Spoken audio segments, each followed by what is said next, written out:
Well, first, let me say that good for you that you're listening to this podcast, because podcasts are the thing that actually changed my life. I know. That's a little curveball, but you got on the book coach, and that's what made me think of it, because really I was not a podcast listener. As a matter of fact, I had a friend who listened to podcasts. I didn't even know what she was talking about. And I said to her, who are these people? Like, who are you listening to? You're not listening to famous people? No. Well, then what are you listening to? Who cares about that person? How do you even decide if you don't even know who they are? And she said, well, just type in what you're interested in. Type it in the search engine. I'm like, what search engine? So she showed me how to do it. And I thought, okay, let me try. And again, weight was a big issue. I'm like, okay, let me go with what I know, right? I type in weight. Of course, a bazillion things pop up. I start sampling.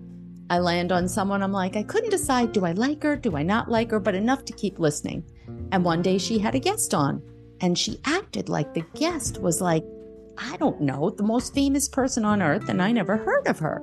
Yeah. And I never heard of her before. So I heard, oh, she has a podcast. So I hop on over to hers. Well, she was kind of like a mindset motivational coach. And so it was listening to her that got my wheels starting to think there's another way. Okay, so that's how I got started on the podcast. My book coach, I'm a few years into podcasts, and I'm listening to someone else having nothing to do with books. I think she was a business person, and she had this woman on. And she helped first-time authors get their message out into the world. And at that point, it had been a whisper in my ear, like everyone's like, you should write a book. You should write a book. Oh, you want to get this message across, best ways to write a book. Now I don't write. But this woman's speaking to me through my car. And I'm listening to her, and I just felt such a connection to her. And not a connection like a lot of times I feel a connection like, oh, she sounds like me. Or, she's younger than I am. It was something about the way she was saying it. And I felt like I would be safe with her. I don't know how else to explain it, because I was so intimidated, because I'm not a writer. I like numbers, and this is going to be embarrassing, and I don't know how to do this. And I mean, every excuse in the book. And I felt like she wouldn't be a person to judge me. She would be a person who would help me. And I thought I at least have to, when I got to my office, I'm Googling her, and there was a link for a discovery call, and I booked it. And, as they say, the rest is history. And she was that and more. She really, really, really was and is an amazing person who just is really there to help people. Okay, everyone, welcome back to Living the Next Chapter. I have a guest with me today with a great pink phone, which we might talk about again because we just talked about it before we hit record. But my guest today is here to talk about probably one of the hardest things maybe for a young person to live through is taking care of a relative when you're young, as a young person, taking care of one of your relatives, and all the sacrifices and things have happened in the past. Debbie's here with me today. We're going to talk about her book, her story. There's so much goodness to share today. And Debbie, thank you so much for being part of the podcast. Welcome. Thank you so much for having me. I'm so happy to be here. This is really great. When we talked, we had like a pre-interview chat to get to know each other. I left that conversation encouraged and excited to meet today and record together. And that's what I'm hoping today will mean for the listener as well as they join our conversation. You have so many great things to share, and you're so encouraging. So I'm so happy to have you here. Welcome, welcome, welcome. Can you tell everybody where you are in this great big world of ours? Sure. I am in my little office in my downstairs in New Jersey. Nice. And I can see out the window behind you, the trees, everything looks beautiful back there. It's great. We had a conversation around content creation, podcasts, promotion, all that stuff when we chatted. And you kind of took our conversation and shared it with somebody else. And there's a pink phone behind you. Can you explain to those that are watching what the significance of a pink phone is in the background and a little bit behind that as well? I'm interested. Okay, absolutely, I can. So we had a conversation, yes, about podcasts, and you were sharing with me some of your great tips and tricks. And one of them was to have listeners leave a voice recording, which was fabulous. And then I was on a call with actually the woman who helped me. I don't want to say help me write the book because she didn't do any of the writing, but really inspire me and kind of give me a framework. So I'd call her my book coach. And I was sharing it with her. And she also recently started a podcast. And I told her about this. And I said, oh, you have to have this. This is just, right up your alley. And she loved it. And as we were talking, she said, instead of that, I almost visualize people picking up and calling the Maybe I Can hotline. And that hotline is a retro, which to me, it's not retro, but I guess it is a retro pink phone because pink is my jam. Everything I have is in pink and I'm always wearing pink. Actually, today I'm not, which is funny. Luckily, this is audio only, but I'm usually in pink. And so I went right out and ordered myself a pink phone. And it makes me smile every time that I look at it. See, and connecting with your audience, hearing back from them, having a conversation is great.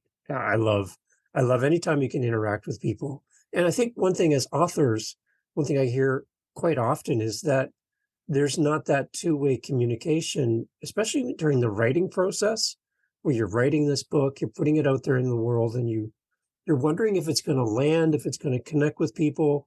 Can you talk a little bit about your writing journey? And did that seem familiar to you? Did you kind of feel like you're writing to an empty room in a sense? You're not really sure who your audience was? So, the first thing is envision who do you want your audience to be? Right. And I had a vision of a certain particular person, even though it could be, a variety of people. And when I was writing, clearly I knew other people were going to be reading it, but I don't think that really hit home until I went to record the audiobook, which I recorded myself in a studio. And I went into a little soundproof room myself, and there were two young guys, young to me, maybe 30, I doubt it, on the other side, and I couldn't see them. And as I was reading a story one day, I thought, oh, this is very personal, which it's a memoir. The whole thing is personal. But there was something about this particular chapter that made me realize, oh my goodness, they're hearing what I'm saying. And when I opened up the door and I looked at them, I felt like these two guys just had like an insight into my soul. And even though that was my intent, it landed very differently. And maybe it was because of that particular audience where I felt super exposed. Yeah. But their reaction was so positive that it calmed me down and made me realize, hey, this is why you're doing it in the first place. But I don't think that I really realized, oh my goodness, like now that it's coming out, I'm thinking everybody that I know is going to know not every detail of my life, but, the highlights and what I was thinking. And, that leaves you in a pretty vulnerable place.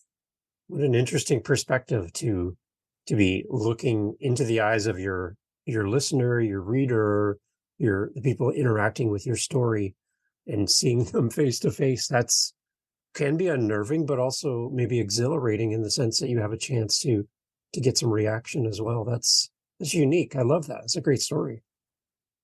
Thank you. Yeah. Believe me, I'm looking forward to the book actually being launched and hearing from other people. Part of the editing process was to have beta readers. So readers who just read it and kind of gave some feedback on what did you think about the story in general and, what kind of things should I add and take away? And obviously, everybody has their own opinion. I think I got about 12 people to give me feedback, which was super helpful. And so those are the only people other than these two gentlemen who've read it to date. Wow. So looking forward to getting feedback from the broader audience. Amazing. So let's talk about the name of the book and the release date for the book. Can you fill us in on that as well? Sure. So it's called On Second Thought, Maybe I Can, and it releases on August 9th, 2023. Wow. So is there like a pre-order available for people, or is it on that date? Right now, I don't believe there's going to be a pre-order. Okay. There might be a digital download pre-order a few days before. Okay. And we usually do this at the end of the podcast, but as far as people following you and following the progress of the book and the release and everything and connecting with you, where is the best place for people to be in touch with you and follow the journey? You know what? The easiest place is always to go directly to my website because all the social media links and everything is there. And it's just DebbieRWeiss.com. You got to get that R in there because otherwise you're going to go to, I think, a realtor somewhere in California. Well, you could end up buying a house, but hey, let's buy the book. That's what we're here for. Okay, now let's jump over and talk a little bit about your personal story, because again, as we talked about at the beginning of the episode, that your story is quite unique in the circumstances around caregiving and taking care of a loved one from an early age yourself. And this, when I think of your story and our conversation, I think of someone who was kind of thrust into a life of selfless care for others, like putting yourself last and putting somebody else first, and your commitment there. Can you talk a little bit about your story and take us back and share a little bit about that? Sure. So the day after I graduated from high school, my father, who was a few days shy of 46 years old, had a massive stroke that he survived. And the doctor said they didn't really know how he survived, but he did, luckily. And he was permanently disabled from that moment on. At that point, for the first year or so, he was paralyzed. The stroke affected the left side of his body, so it didn't really affect his speech too much or his cognitive, although it was obvious he was not the same person. And that was one of the reasons that he was just unable to work and concentrate. And so it was, a couple months before I was supposed to go off to college for the first time. And I have a younger brother who's 4 years younger. So he was just turning 14 at the time. And my parents separated soon and then divorced while I was in college. And my college journey actually jumped all over the place, really because of my dad. I did not want to leave him. Back then, everything looks so different now. We're talking 1981. He was in the hospital for 2 months from the time he had the stroke. And he came home days before I left. And I was always daddy's little girl. And I was so heartbroken. And I just knew I was the one person who would be the most loving and be able to take care of him. But yet I didn't want to give up my, this experience of going off to college, even though I was petrified because I don't want to say I was shy, but if I didn't know you, I was shy. I was very insecure, very low self-worth. And so I was very nervous about it. And I wound up going, and long story short, I never stayed. I was there for maybe 2.5 months and wound up dropping out, not getting a credit from that particular school, coming home and living at home, attending a different university as a commuter in order to take care of my father. So I was home. I would be there when he had physical therapy. The physical therapist would give me the exercises because he couldn't move himself. So I would have to, exercise his leg, his arms. And I even helped him to take a shower while putting on a bathing suit. So, he wasn't exposed. And that's what I did for 1.5 years. I went to school, I worked part-time, and I took care of my dad. And probably in the spring of my sophomore year, I thought, oh boy, I've sacrificed a lot. Now that I was a little more mature, I did not want to miss out on the college opportunity or experience. And I wound up transferring to yet a third university away for the last 2 years. And while I was there, my parents did officially divorce, and my mom found a place for my dad to live. So he was taken care of, except, they didn't take care of his doctor's appointments and his, food shopping and, all of that kind of stuff, even though he got meals. And from that moment on, he lived for, 30 years from the time he had the stroke. And for those 27 years or whatever it was, I was his person. I did it Wow. all for him. Well, like when you graduate high school, you kind of have dreams, hopes, wishes, goals. You want to see the world. You want to do life. You want to have fun. You want to do all the things that all your cohorts and fellow students are doing. But you're thrust into adulthood and responsibility and accountability. You're not free just to go out and do something when everyone else can go. And that's got to take a toll on you, even though you were not, like you said, not as active socially. That's how I relate. I'm that person as well. I much rather stay home and just do my thing. And I'm not really into the big crowd thing and partying. That's not me. But even then, I would still want the option to be with my friends, do things. It doesn't sound like that was an option for you. It seems like your life kind of stopped as far as social life, and your friends' lives kind of carried on. Was that tough for you? I mean, my social life didn't stop. It was curtailed, and it was, I think, like you said, all of them were having this carefree time in their lives. Even as I moved on into my 20s, I mean, that was even a better time, right? For people, everyone's first earning money, and you're getting this kind of independence and freedom and living on your own.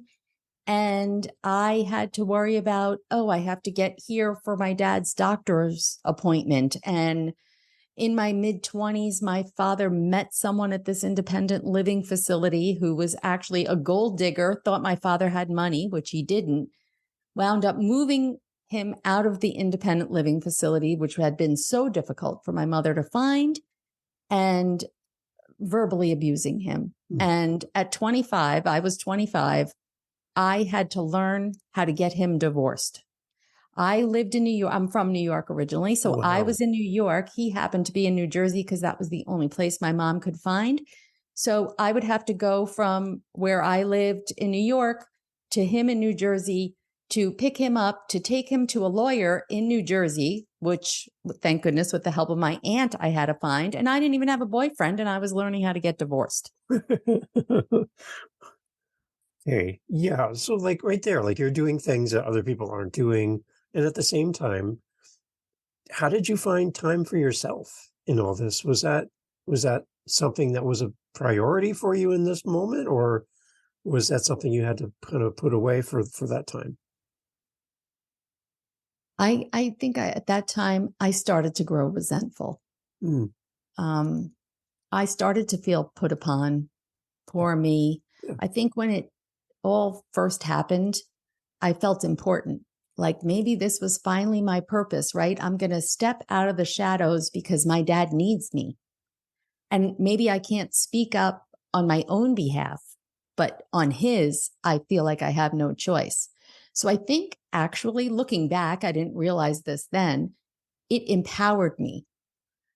But after a while, it became burdensome, and he was difficult. I mean, I loved him with all my heart, but anybody who knew him, especially after he had the stroke, he was difficult. Different, yeah. And it wore on me. And I think that I found time to do things for myself only because I had to. And when I did, it felt like I had to have that time alone. It was almost like I needed that release of stress.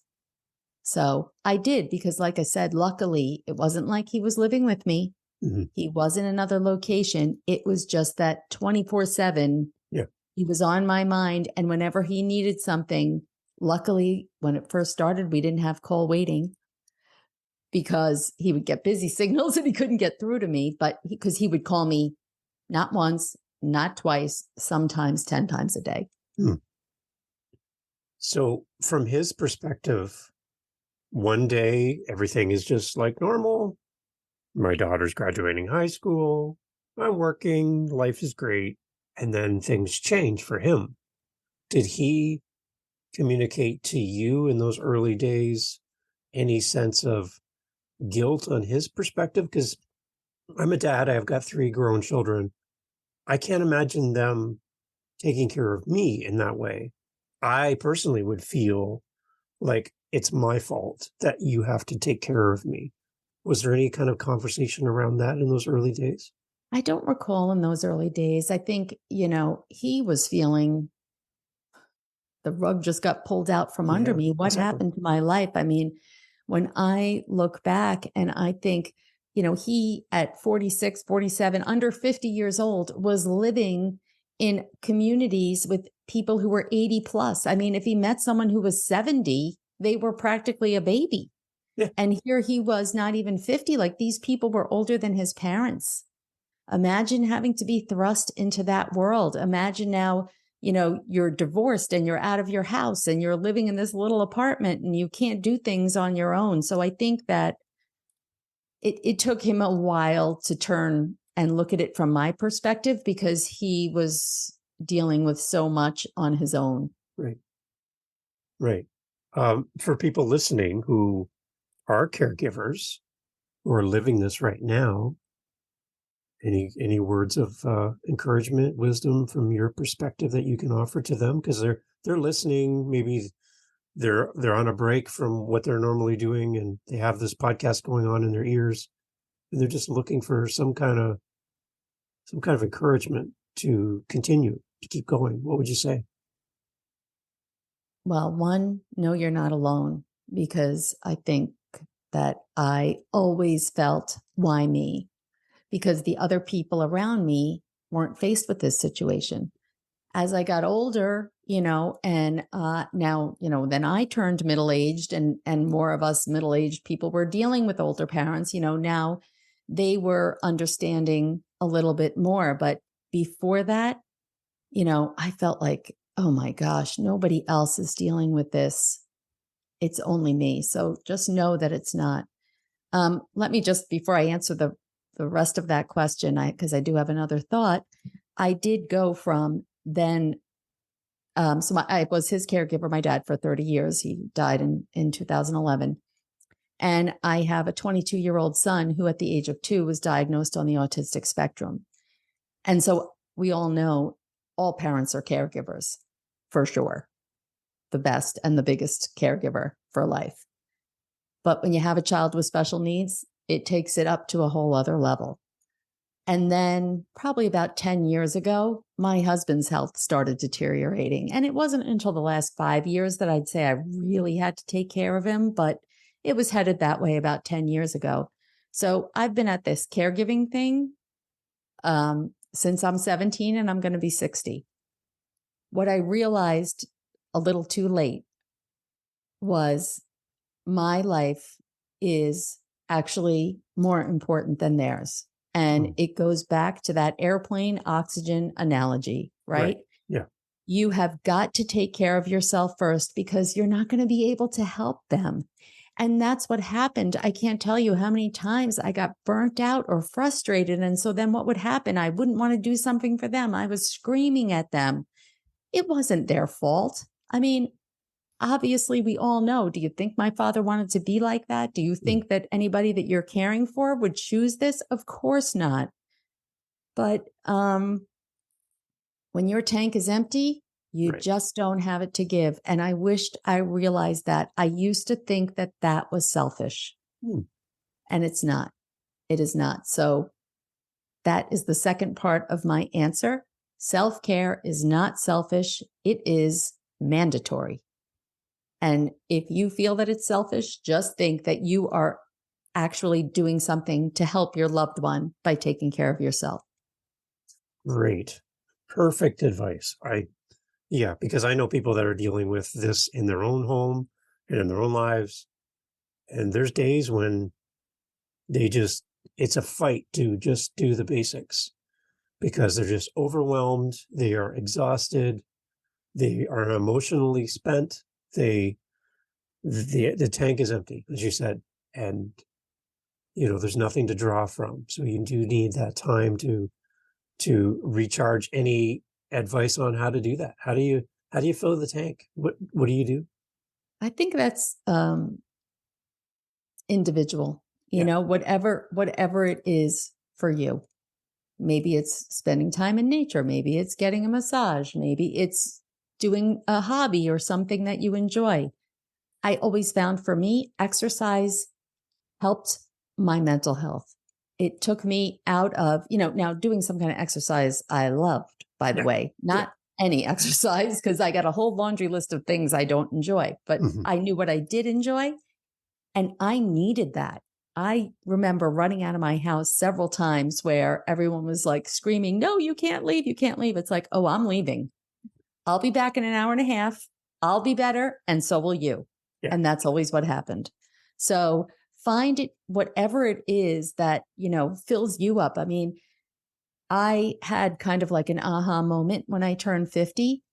And I went away with some friends, and that was the first time that I had really gotten to do that. And things came up on that trip, things that I was enjoying, that I had to actually ask my friends, did I used to like this?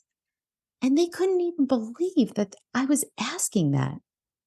And that's when I realized I lost myself. I didn't even know what I like to do anymore. I Right. couldn't even remember. So sometimes thinking back to, hey, what did I like as a kid? Maybe you're going to play jacks or hopscotch. I don't know. But, maybe there's some variation in adulthood. Maybe it is, picking up an love of art that you used to like to paint, or, whatever it is, just experiment, because just the experimenting itself is fun and exciting and self-care. So there's a process of finding yourself again that you have to go through? For me, I certainly did. I'm still on it. I think I'm Really? finding myself for the first time. Not I think, I know I'm finding myself for the first time. Okay, unpack that a little bit. Let's talk about that more. Yeah, I mean, I think my whole identity was, what do I do? Debbie does the right thing. Oh, she takes care of everyone. She took care of this one. She took care of that one. She knows what to do. So good in a crisis. Oh, you're so strong. Oh, who asked? I didn't ask for this. And that was my identity. But is that what I wanted my identity to be? No. But I didn't know what I wanted my identity to be. And honestly, like I said, I am still on that journey. I do think that I went through all of this so that I am able to share my experiences and hopefully help other people. I do believe deep down that is my purpose and my passion, which I never knew. How I wind up doing it, I'm hoping through this book, through, speaking and to tell people they're not alone, and there's others out there who've been there, and there's another way, there's a better way. And so I thought that life happened to me, and life just happened to everyone the way it happened, and we have very little control. Yeah, you can decide, what do I want to be when I grow up? Where do I want to live? Some of those things. But the challenges and the circumstances were beyond our control. And I just felt that, I don't know what I did, but I got the short end of the stick. Someday, I just hope it'll change. I had no plan. I was just literally hoping, praying, wishing, whatever you want to call it, until one day I realized, wait a second. I do have control. I have control over what I do every day. I have control over what I think, which that in itself was a news flash to me. I just thought anything that came across this brain must be the real deal. I didn't realize I could be thinking thoughts that are untrue or not helpful. Right. And I learned when you change your thoughts, when you change your action and your behavior, you change your life regardless of the circumstances, because we all have circumstances. They're different. Yeah, some are worse than others. It doesn't really matter. It's how we respond to them that matters. Right. Now let's jump into the book. What are you most excited about for people to read? And what are you a little bit uneasy about that people are going to read? Those two things. What kind of comes to mind when you hear that question? Well, uneasy came to mind as soon as you said that, Okay. because that's the glaring answer. So the book is basically a bunch of stories of my life. And it starts with, okay, here's where I was a kid, and here's the things that happened that made me who I am today. And then here's what happened in the middle. And now, since I turned 50, here's what I've been learning. And so I had those stories mapped out. And, they were obviously stories about struggles, more than just caregiving, a whole plethora of things. And one story I omitted. And it was a really big area of my life that I kept secret, a struggle that I was secretive about. And I didn't have it in. And one day, actually, after meditating, I heard a voice that said, share your secrets. And I did. So it is a story about money. My first career was a CPA. My second career as an insurance agent. I'm a numbers girl. I'm supposed to be good with money. I can tell you what to do. I can, yes, I do know all the things, but that's not what I did. And I came up with a million excuses having a lot to do with my caregiving that I decided was the reason for my money troubles. I was telling myself that story instead of taking responsibility for my actions. And it got pretty bad. And I did not want to share that with anyone, because looking at looking in, nobody's going to know that. And now everyone I know is going to know it. Wow. And that's scary. But I felt that if I didn't share that, I wouldn't be reaching everyone else who is a closet money struggler too, right? Like, for whatever reason, 'cause weight is another one of my big struggles, but that's a little different. Everybody can see that. Nobody can necessarily see your money struggles. Right. And there's a shame that comes with that in society. And so I thought, you're not going to help anyone unless you expose yourself. So I did. Wow.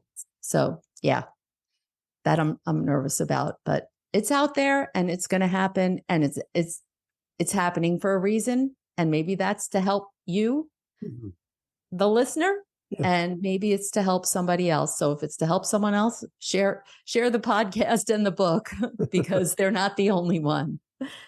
Yeah. So excited. I guess just excited to share my journey since I have, turned 50, and what I've done over the last 10 years and where I am, at this point now. It's exciting to see this all come to fruition, and to actually have the book so close to release date at the time of our recording. As the book goes out into the world, what kind of doors are you hoping that open for you because of the book? What kind of opportunities might come for you that you're anticipating that having a book will do that for you? So, like I said, I don't have the whole thing mapped out in my head, right? When I realized what had happened to me and what my message was, and the fact that there must be other people out there who didn't realize you have an option of how you want to live your life, I felt compelled to just tell anyone and everyone I can or could.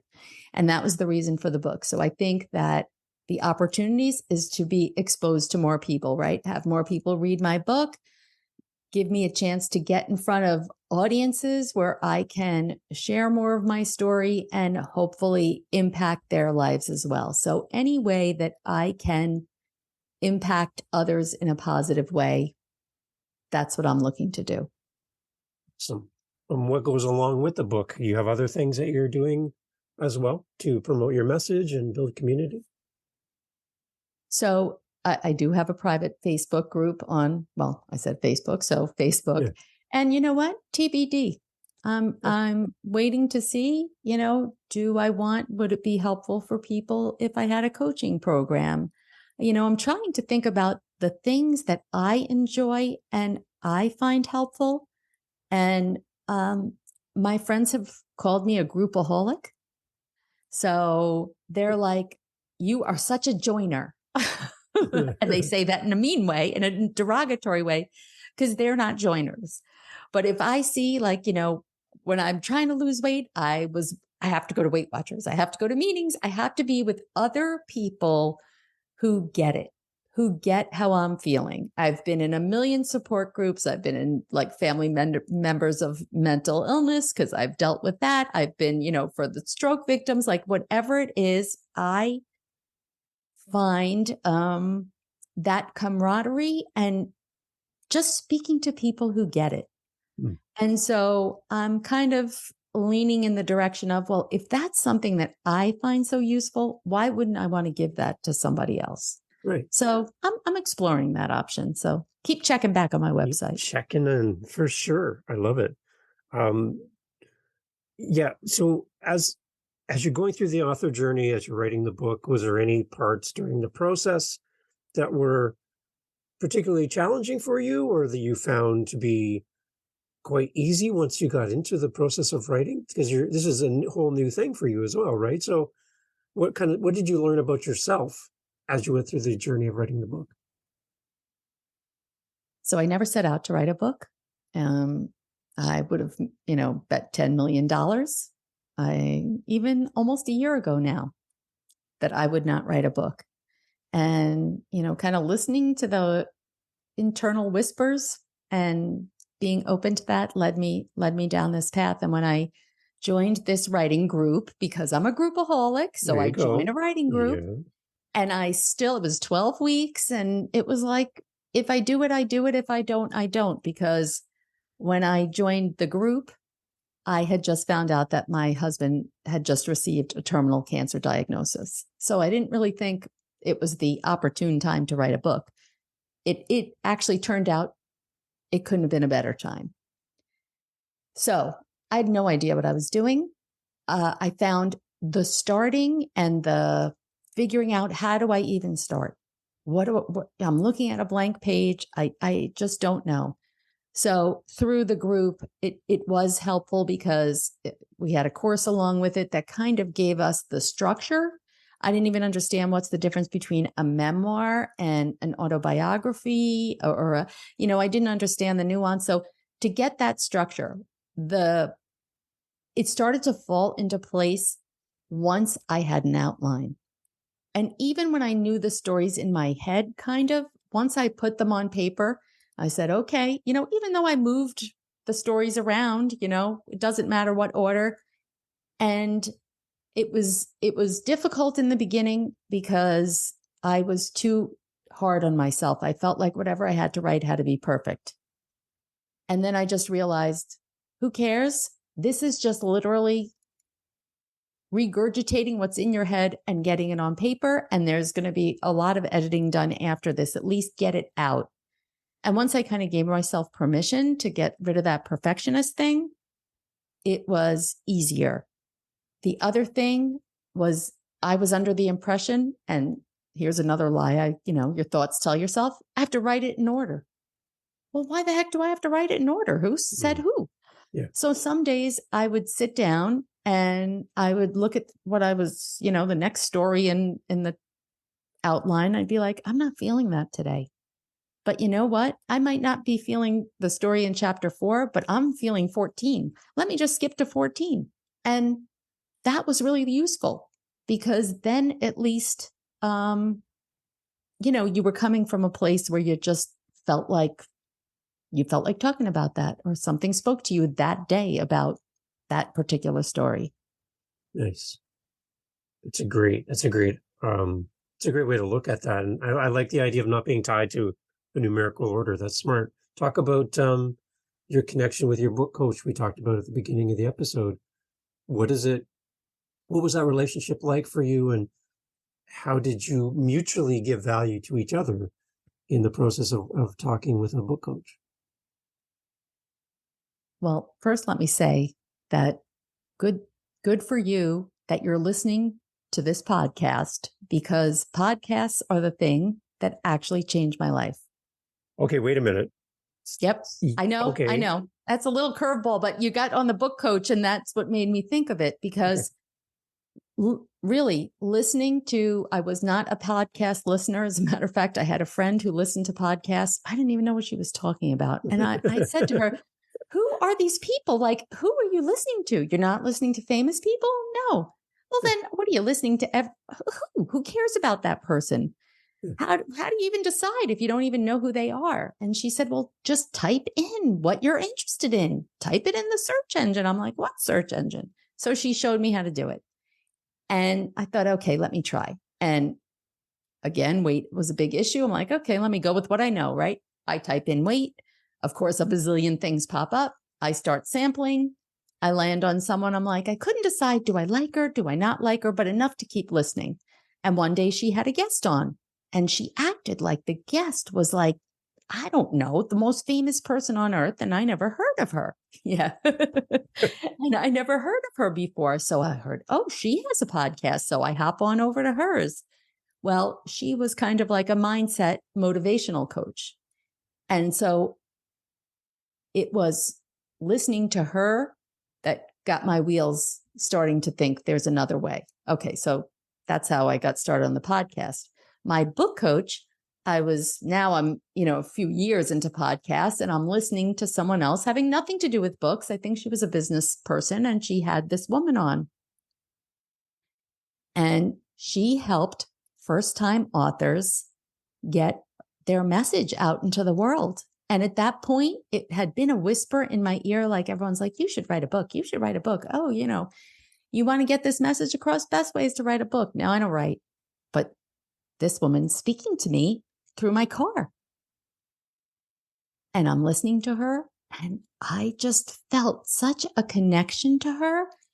And not a connection like a lot of times I feel a connection like, oh, she sounds like me, or, she's younger than I am. It was something about the way she was saying it. And I felt like I would be safe with her. I don't know how else to explain it, because I was so intimidated, because I'm not a writer. I like numbers, and this is going to be embarrassing, and I don't know how to do this. And I mean, every excuse in the book. And I felt like she wouldn't be a person to judge me. She would be a person who would help me. And I thought I at least have to, when I got to my office, I'm Googling her, and there was a link for a discovery call, and I booked it. And, as they say, the rest is history. And she was that and more. She really, really, really was and is an amazing person who just is really there to help people. Amazing. Can we shout out her podcast? Can we promote her here? I would love to point people to her as well.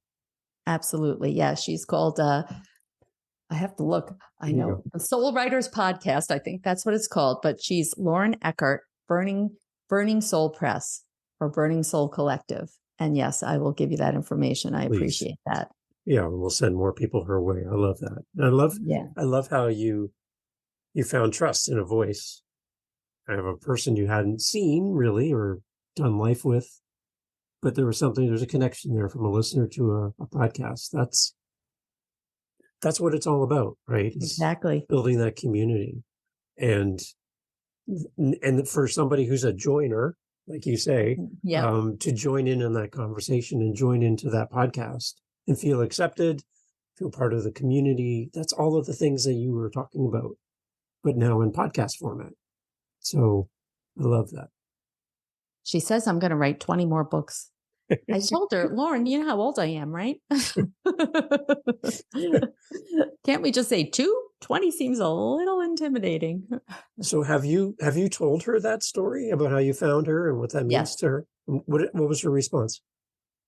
Oh, I mean, how could she not be touched and moved? And, we have a wonderful, wonderful, wonderful relationship. And she wound up being my hybrid publisher. And I'm still meet in her group every week, even though I'm currently, not writing the book, but I'm on a different part of this book journey now, right? It's just an interesting, the other side. I'm on the other side of it, and there's still a lot to go with the release and whatnot. And I think the other women in the group, and it's a small group, which is actually one of the things that I like, the other women in the group feel the same way. When we get done for the week, it's like we all of us say, oh, I don't want to hang up. It's almost like this is our therapy, because when you write a book, even if it's a fiction book, you're still exposing yourself. Yeah. And you want to feel safe and accepted. And, it's just turned into this just beautiful, beautiful thing that I thought to myself, Lauren, I'm going to have to be part of your group like forever because I can't leave. I love it. Well, let Lauren know that I'd love to have her on my podcast as well and celebrate this story, because that's amazing. That's really amazing to see how this is all falling into place for you and for Lauren and for the group. I love it. I love it. So that's another secret weapon. I think that authors listening should find that kind of group context community, so that you're not writing alone in your room by yourself and struggling through the process.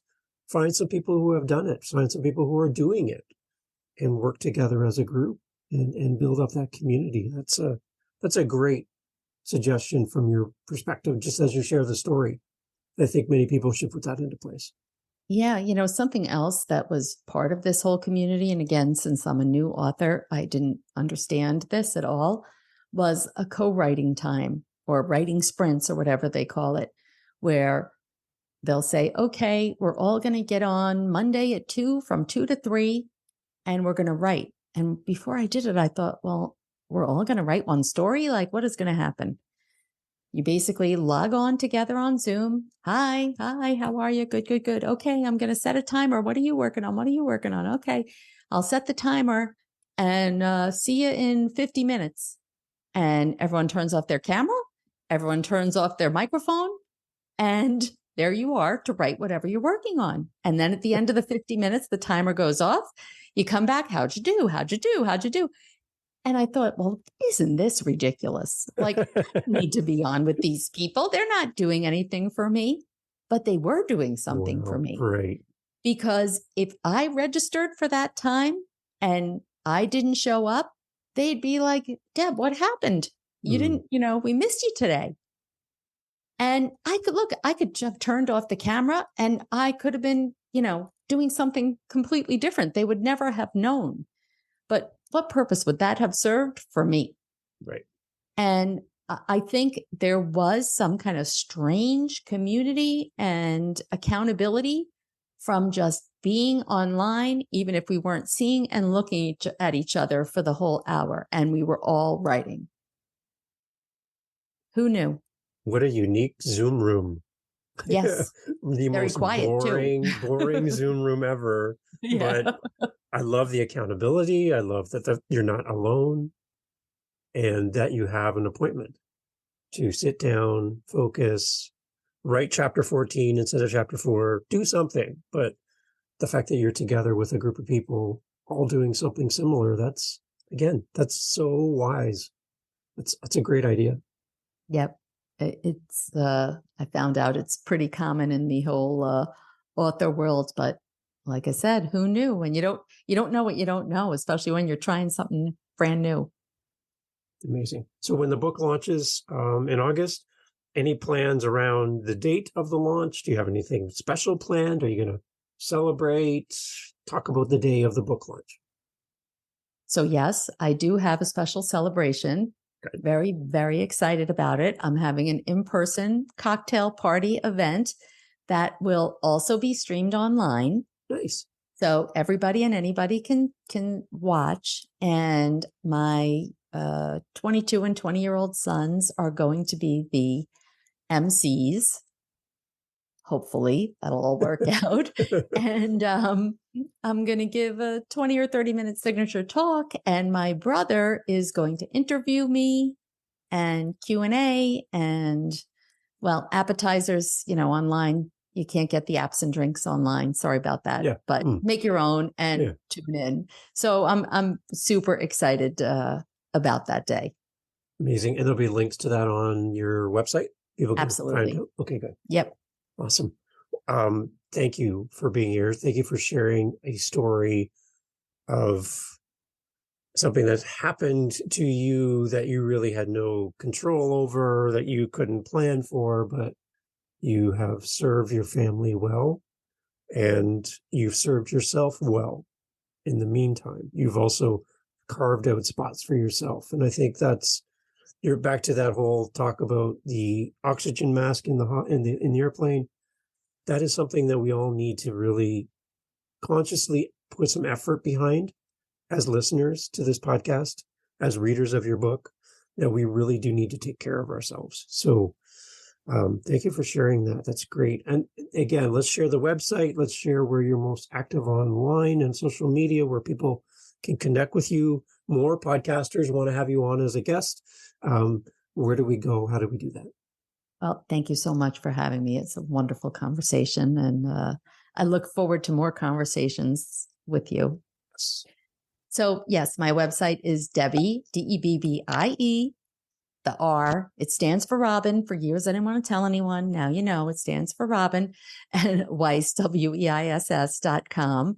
And I also launched a podcast. Maybe I can podcast. All the links are on there. And Instagram, I never thought in my life I'd be like one of these Instagram people, but I guess I am. So on Instagram, it's Debbie.R.Weiss. So love to connect and hear from you wherever and however. Excellent. So if you're on Instagram, head over to Debbie's Instagram account, leave her a voice message. Let her know that you heard her on the podcast. To all my past guests, all 250 of you, go leave Debbie a message. Let her know that you heard her episode, and let's connect with each other. Let's support each other and build each other up. Let's look for opportunities to build community. And for those people who may feel alone in their situation, back to your earlier days with your father, it'd be so cool if somebody reached out and said, I feel you. I've lived something similar, and I'm just here to support you any way I can. And I think that's what people are going to get from the book. That's what people are going to get from you, just interacting with you and your podcast. And Debbie, thank you for putting this out into the world to help other people. You found your spot. And as a joiner myself, I love joining in on this conversation in your community. Thank you for sharing. Thank you again. It's been great. Awesome. Everyone, please go support Debbie and give her all the love, all that Living the Next Chapter love. Thanks, Debbie.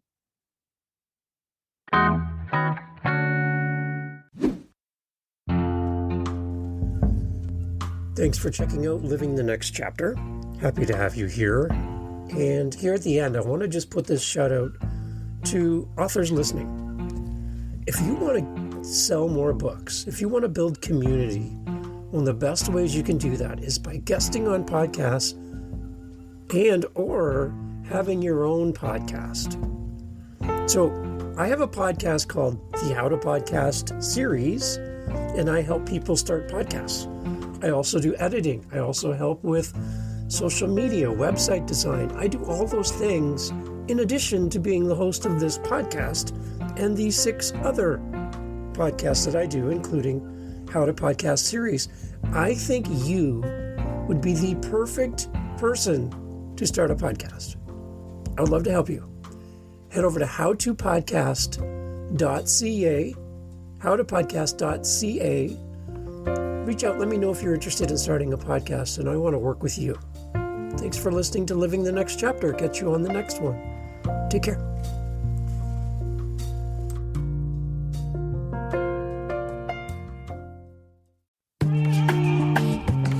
Mindshift Power Podcast, the podcast for teenagers and those who work with them. There's a huge problem in America today. There's a very large disconnect between teenagers and the adults who work with them. I'm looking to bridge that gap with real, raw, honest conversation, not held back by the chains of political correctness. You cannot solve a problem you do not understand. Want to understand teenagers today? Listen to this podcast. This podcast is for teens in the U.S. and Canada. To learn more, go to fatimabay.com/podcast or just look for Mindshift Power Podcast on any listening platform. I look forward to you being a faithful listener.